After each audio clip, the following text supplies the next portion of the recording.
Mashi Monster 796 mà cái em mai xong bên cho nó chạy xong bên luôn ra đồ nó ra chỉ đến bên một nó ai còn này cho nó cũng ra cho mà ấy lâu mai lệ số thì bên nó tháo nó mà xử lý sang ngắm mồi đấy đó ngắm mồi đấy bây giờ bà lệ số lại xin gì này lại xin gì bài bây giờ mà thì bên original first owner lúc đó luôn first owner second owner mà nó ấy của cái thì bên cái share sinh cái là nó đang share sinh cái là số nó trả mấy cái gì cũng là đây nó mà đi asset project ấy rồi đã asset của mà tụi tôi quay thế à thì đó là gì mình nêu giá nêu tông rồi lý rồi là toa mé thì nó là reason food value khỏi thì nó đi trên nó này luôn ya mình nhìn luôn ya mình nó nó right position này nè vàပြောင်းလို့ရတဲ့ဟာလေးပါမယ်ဒီကောင်လည်းစိတ်မနေဘူးပြီးရင်ဒီကောင်ကျွန်တော်တို့ဒီ clear clutch cover တက်ချင်တော့ဒီကောင်ကဒီ clutch cover တစ်ခုလည်းမလာဘူးဗျာဒီ engine online ဆိုတော့ဒီဘက်တစ်ချမ်းလုံးသူအမလို့လဲရတယ်ပေါ့နော်ဒူကာဘိုက်ဆိုရင် main Italy ဈေးရန်ကောင်းပါတယ်ဒီကောင်အနည်းဆုံး40ဝန်းကျင်သွားမယ်ပြီးရင်ဒီမှာကျွန်တော်တို့ပေါ့နော်ဒီ timing pad တွေသွားတဲ့ဟာကိုဒီ clear လောက်ထားတယ်ပေါ့နော်အဲ့ကောင်က CNC racing ဆိုတဲ့အတိုင်းပဲဈေးရန်ကြီးတယ်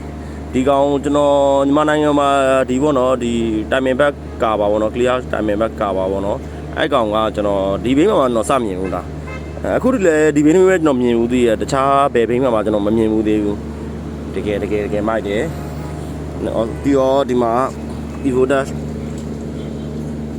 အောက်ကပေါ့နော်စံကက်ကပေါက်လို့ပြောတယ် engine ကပေါက်လို့လည်းပြောလို့ရတယ်ဒီ motor performance အစစ်တွေပါဒီကောင်လည်းဈေးမနေဘူးဒီကောင်လည်း9သိန်းဝန်းကျင်လောက်ကအနည်းဆုံးသွားလိုက်မယ်ပြီးတော့ဘာလာမလဲဆိုတော့ပြီးတော့ရည်ရစရာတစ်ခုရှိတယ်ဒီကောင်ဝယ်လိုက်တယ်ခုံတစ်ခုလုံးထင်ပြီးဝယ်လိုက်တာတရားယူ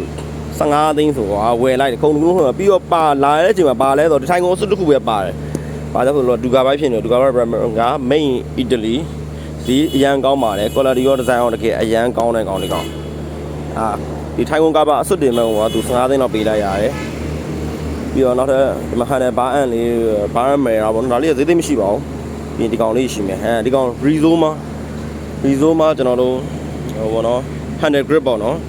ဒီကောင်လေးဈေးရန်ကောင်းတယ်ဒီကောင်လေးဈေးရန်ကောင်းတယ် Rizoma main Italy ပြီးတော့ဒီကောင် Rizoma Ducati ကပြန်ထုတ်ထားတာပေါ့နော် Ducati ကထုတ်တဲ့ accessory brand တစ်ခုပေါ့အဲ့ကောင်ဈေးရန်ကောင်းပါတယ်မရှိဘူးဆိုတော့ဒီကောင်တော့သွားလိမ့်မယ်နော်ဒီမျိုးတော့အနည်းဆုံးတော့6သိန်းခွန်တင်သွားလိမ့်မယ်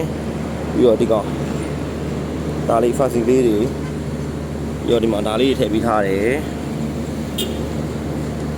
နောက်ထပ်ဘာရှိသေးလဲဆိုတော့အောက်ကကျွန်တော်ကဒီနံပါတ်ပြားအထိုင်ကိုဖြုတ်လိုက်တော့နောက်ပိတ်ဖို့တော့ကိုဒီပေါ့နော်ဒီ aluminum plate လေးထည့်ရပါတော့အဲ့ကောင်လေးဈေးတော်ကောင်းတယ်လို့ပြောတယ်ကျွန်တော်တော့အဲ့ကောင်လေးဝယ်တာကျွန်တော်ဒီမှာဝယ်သွားတာတော့မဟုတ်ဘူးပေါ့နော်ဒါပေမဲ့ဒီတော်ကောင်းတယ်ပြောသူ30 40လောက်ကြာသွားတယ်လို့ပြောတယ်ဒီမှာဒီအထိုင်ပေါ့နော်ဒါလေးရှိမယ်ဟုတ်နော်ဒါလေးရှိမယ်ဒါလည်းဒူကာပိုက်ပဲဆိုတော့ဈေးကတော့နည်းမှာမဟုတ်ဘူးဟုတ်တယ်ဒါလေးရှိမယ် front pocket ကပါရှိမယ်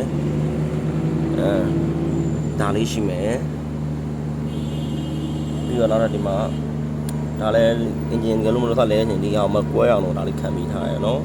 ဒါလေးရှိမယ်တော်စုံတယ်ဗျဘိန်းက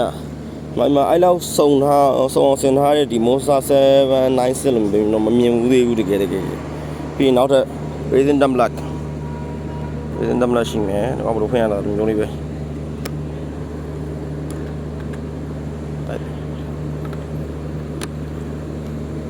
ဒါလေးရှိမယ်ပြီးတော့ဒီမှာSteering damper ဆိုလည်းဈေးမနေဘူးခုဒီမှာမလို့ဆိုတော့ steering damper ရဲ့နောက်ဒီကောင်ပေါ့နော်ဒီအထိုင်နဲ့ဆိုလို့ရှင်တော့အနည်းဆုံး30လောက်သွားလိုက်မယ် okay ဒီဘေးမှာဆင်ထားတဲ့ဟာလေးတွေပါတကယ်အရန်မိုက်တယ်ကျွန်တော်အရန်ကြိုက်တဲ့ဘိန်းဒီဘိန်းကဈေးကွက်ပေါက်ဈေးရကျွန်တော်လည်းတန်ကြီးဖြတ်လို့မလွယ်ဘူးပေါ့နော်200တပတ်ချလောက်တော့သွားလိုက်မယ်ဒီပစ္စည်းတွေဒီ weight ပုံစံနဲ့ဆိုဘိန်းကလည်းခုမှကီလို8000လောက်ပဲရှိအောင်မယ်ဘယ်လောက်လှလဲလို့ပြီးတော့ဒီဖင်က not for sale ပါနော် customer တယောက်ကသူစုမဲ့ပေးပေါ့နော်